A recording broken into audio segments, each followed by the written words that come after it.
The invasion has begun. A new wave of 460 undocumented migrants landed on Friday, just as the latest crime statistics confirmed what many already feared. Every 10 minutes, a knife attack is reported on British soil. Keir Starmer's approval has crashed to historic lows, with 75% of the country now viewing him unfavorably. At 5:10 p.m., the Enough is Enough crowd gathered. They weren't just protesting, they were accusing the Prime Minister of conspiring against the safety of his own people. By 5:13, the situation exploded. Rioters launched their attack on police lines. Dogs were unleashed, but the numbers overwhelmed them. 50 miles away, Starmer's worst nightmare unfolded.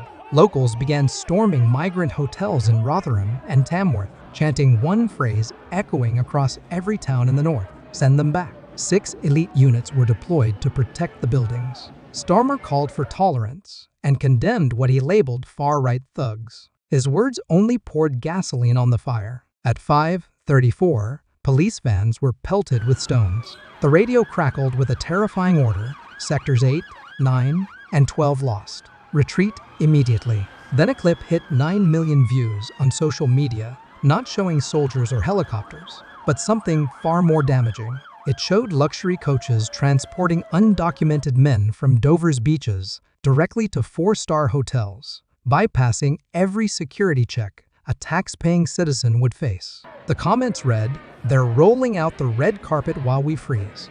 By nightfall, 121 arrests and 67 hospitalizations were confirmed on both sides. Opposition leader Nigel Farage unveiled a plan the establishment fears: immediate deportation of illegal arrivals back to their points of origin. Starmer dismissed it as intolerant. The people didn't care about tolerance anymore. Analysts calculated £3.5 million in losses in just 6 hours. From Belfast to London, no one slept. Look closely at the faces in these crowds. These are not foreign agitators. These are fathers terrified for their daughters, husbands who can no longer promise safety to their wives, blue-collar workers who've watched their neighborhoods become unrecognizable. They are taking matters into their own hands because the man at number 10 refuses to lift a finger. Starmer looks at record-breaking violence and offers a bureaucratic shrug. His only solution: hire more officers to patrol a bleeding society. He treats the symptom while the disease consumes the host. Meanwhile, the people straining the system live in conditions better than British pensioners freezing in their homes. Illegal arrivals sleep in king-size beds while veterans sleep on pavements.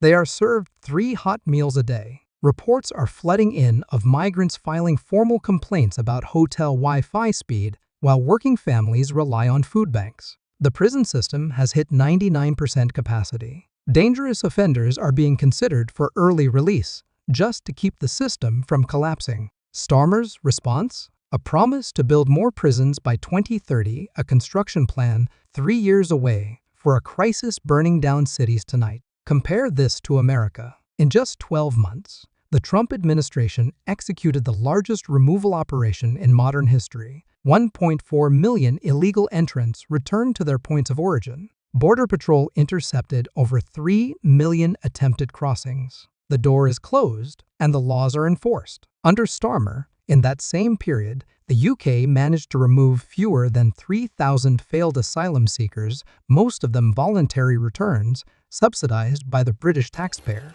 For everyone removed, 15 more arrive on the beaches of Kent, greeted not by enforcement, but by a border force, acting as a concierge service. One nation is deporting, the other is replacing. The riots didn't start without cause. The anger didn't rise in a vacuum. It is the result of years of ignored grooming gangs. erased borders, and a government that protects the invader while imprisoning the protector. The smoke has not yet cleared, and unless leadership changes course, the next wave of anger won't just be a protest, it will be a reckoning. Stay tuned for the next update.